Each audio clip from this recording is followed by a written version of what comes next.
Hi friends, ఈపొద్దు ఒక విషయం గురించి చెప్పాలని ఈ వీడియో తీస్తున్నాను. ఈ విషయం ఏమనగా దేవుని గురించి. దేవుడు ఉన్నాడా? లేడా? ఉంటే ఏ రూపంతో మనకి సపోర్ట్‌గా ఉన్నాడు? అనే దాని గురించి ఫ్రెండ్స్. దాని గురించి చెప్తున్నాను. ఉదాహరణకు ఒక విషయం చెప్తాను. వినండి. మీకు అర్థమైందనుకుంటాను. ఒకవేళ అర్థం కాలేదంటే ఇంకా వివరించి చెప్తాను ఫ్రెండ్స్.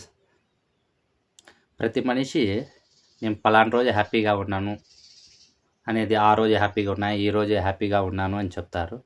బాధని మాత్రము నేను డైలీ బాధను అనుభవిస్తున్నాను. ఒకరోజు ఈ కష్టం నేను చేసినానుకో, రెండో రోజు ఇంకో సమస్య వస్తుంది నాకు అని ప్రతి మనిషి ఫీల్ అవుతూ ఉంటాడు. మీరు ఫీల్ అయ్యి అప్పుడు ఒక చిన్న ఆలోచన చేయండి ఫ్రెండ్స్. ఆనందాన్ని మనం తట్టుకోగలుగుతామా? బాధను తట్టుకోగలుగుతామా? అనేది మీకు ఇక్కడే అర్థమైపోతుంది. ఆనందం అనేది ప్రతి మనిషి తట్టుకోగలుగుతాడు. బాధ అనేది ప్రతి మనిషి అంత బాధని ఒకటే దినం తట్టుకోలేడు ఫ్రెండ్స్. దాన్ని కొద్ది కొద్దిగా ఇచ్చుకుంటూ వస్తాడు. ఎందుకంటే అంతా బాధను ఒకటేసారి ఇస్తే ఆ మనిషి భూమి మీదనే ఉండడు ఫ్రెండ్స్. దానికే దేవుడు ఇలా ఆలోచించి, నేను ఉన్నాను, నువ్వు బాధపడద్దు అని చెప్పేసి, నీవు ఎంత కష్టపడతావో దాని దగ్గరికి మాత్రమే సమస్యలను ఇస్తాడు. అంతేగాని నీకు మించి అయితే ఇయ్యడు. మీరు అనుకుంటారు నాకు మించి ఉంది ఈ సమస్య అని. మీరు డెఫినెట్గా ఆ సమస్యని క్లియర్ చేసేస్తారు. బాగా ఆలోచించారు. మీరు ఇప్పటికీ ఎన్ని సమస్యలు క్లియర్ చేసుకున్నారో మీకే బాగా తెలుస్తుంది ఫ్రెండ్స్. ఇప్పుడు దేవుడు ఉన్నాడు అనేదానికి ఒక విషయం చెప్పినాను ఫ్రెండ్స్. మీకు అర్థమైందో లేదో మీకు, నాకైతే అర్థం కాలేదు అనుకుంటున్నాను. మీకు ఇంకా వివరంగా చెప్తాను. ప్రతి మనిషికి 4 మంది చాలా ఇంపార్టెంట్. 4 రకాలుగా. కొందరికి దేవుడు అంటే తల్లిదండ్రి రూపంలోను, కొందరికి గురువుగాను, కొందరికి ఫ్రెండ్గాను, కొందరికి వృత్తిగాను, ఇలా దేవుడు వాళ్ళకి అండగా ఉంటాడు ఫ్రెండ్స్. ఈడ దేవుడు ఏడ అండగా ఉన్నాడు అనుకుంటే, మనం భూమి మీదకి రావాలంటే తల్లిదండ్రులే ముఖ్యం.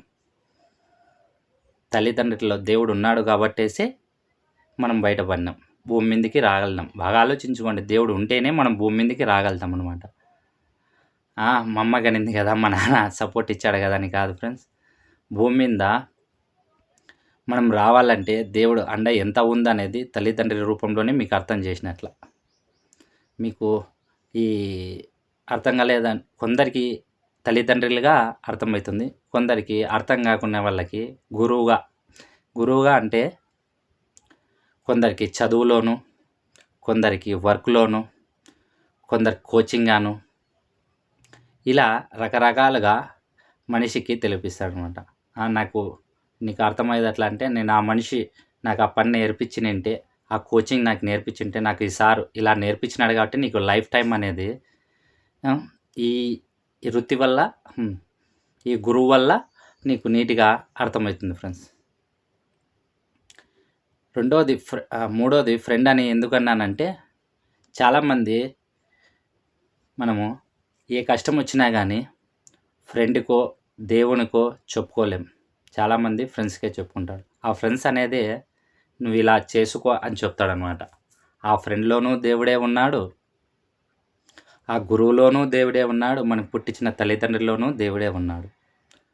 4వది వృత్తి అనేది మనం ఎందుకు చెప్పినామంటే, ప్రతి మనిషికి ఒక వృత్తి అనేది ఉండాల. కొందరికి జాబు కావచ్చు, కొందరికి వర్క్ కావచ్చు. అలా ఇవి 4 పద్ధతులు ఉన్నాయి అని చెప్పేది దేవుడు అనమాట. ఒక్కొరికి ఒక రకంగా అనేది హెల్పింగ్గా ఉంటాడనమాట. కొందరికి తల్లిదండ్రిగా, కొందరికి గురువుగా, కొందరికి ఫ్రెండ్గా, కొందరికి మీ కష్టంలో ఉంటాడు. బాగా ఆలోచించండి. మీకు దేవుడు అనేది లేకపోయింటే మీరు ఇన్నాళ్ళు ఈ భూమి మీద ఉంటారా అనేది. అంటే దేవుడు రూపం అనేది ఇన్ని రకాలుగా ఉంటాడు. ఇంకా కొందరు రకాలుగా ఉంటాడు. అంత మాత్రాన దేవుడు లేడని క్వశ్చన్ కాదు. మీరే ఆలోచించండి. బాగా ఆలోచించి, దేవుడు ఉంటేనే నువ్వు భూమి మీద రాగలుగుతావు, దేవుడు ఉంటేనే ఏదైనా నువ్వు చేయగలుగుతావు, నీకు దేవుడు ఉంటేనే మంచి స్నేహితుడు దొరుకుతాడు. కొందరికి నాకు మంచి స్నేహితుడు కాదు అనుకుంటారు. నువ్వు ఎంచుకునే ఆలోచనలోనే దేవుడు అనేవాడు నీకు ఫ్రెండ్గా ఎవరిని క్రియేట్ చేయాలని చెప్పేది కానీ దేవుడే నీకు ఆలోచనిస్తాడు ఫ్రెండ్స్. 4వది అనేది మనం ఎందుకు చెప్పినామంటే, ఈ వర్క్ గురించి అంటే, చాలామంది నేను ఈ పని చేసింటే బాగున్నాను అనే వాళ్ళకి ఆడ దేవుడు ఉన్నట్ల. అట్లా ప్రతి విషయంలోనూ మీకు వివరించి చెప్పినాను. మీకు అర్థమైంది అనుకున్నాను. అర్థం కాలేదంటే నెక్స్ట్ ఇంకో వీడియో పెడతాను ఫ్రెండ్స్. ఇంకా మీకు క్లియర్గా అర్థమయ్యేటట్లుగా దేవుడు ఉన్నాడా లేడా, ఉంటే ఈ రూపంలో ఉన్నాడనేది మీకు క్లియర్గా చాలామందికి అర్థమైంటుంది. ఇవాళకి అర్థం కాకుండా వాళ్ళకి నెక్స్ట్ ఇంకో వీడియో పెడతాను మీకు ఇంకా క్లియర్గా అర్థమయ్యే దానికోసం. దీని గురించి నేను దేవుని గురించి అయితే బాగా వివరించినాను ప్రూఫ్తో సుద్దా. ఇలా దేవుడు అనేది మనకి సపోర్ట్గా ఉన్నాడు. దానికోసం ప్రతి ఒక్కరూ ఏ ఆడోళ్ళైనా మగోళ్ళైనా వారంలో ఒక్కసారైనా గుడికన్నా పోవాలి, తన తల్లిదండ్రుల దగ్గరికన్నా ఒక్కసారైనా. మూడోది మన చర్చి పోయే వాళ్ళు ఉంటే చర్చి పోయే వాళ్ళైనా, ముస్లిమ్స్ అయినా, నమాజీ పోయే వాళ్ళైనా వారంలో ఒక్కసారైనా పోవండి. మీ బరువుని కొద్దిగా దేవునికి చెప్పండి, అర్థం చేసుకుంటాడు, మీరు మనశ్శాంతిగా ఉంటారు.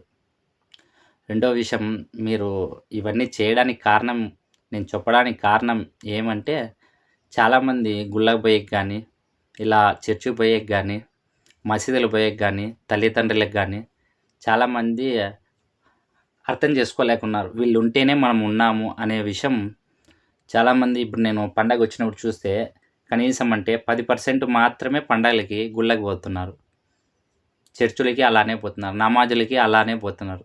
తల్లిదండ్రులను కానీ చాలా తాస్కరంగా చేస్తున్నారు అనమాట. ప్రతి మనిషికి అర్థం కావాలనే ఈ వీడియో పెడుతున్నాను. మీకు నచ్చినట్లయితే ఒక చిన్న లైక్ కొట్టండి ఫ్రెండ్స్. ఉంటా, బాయ్.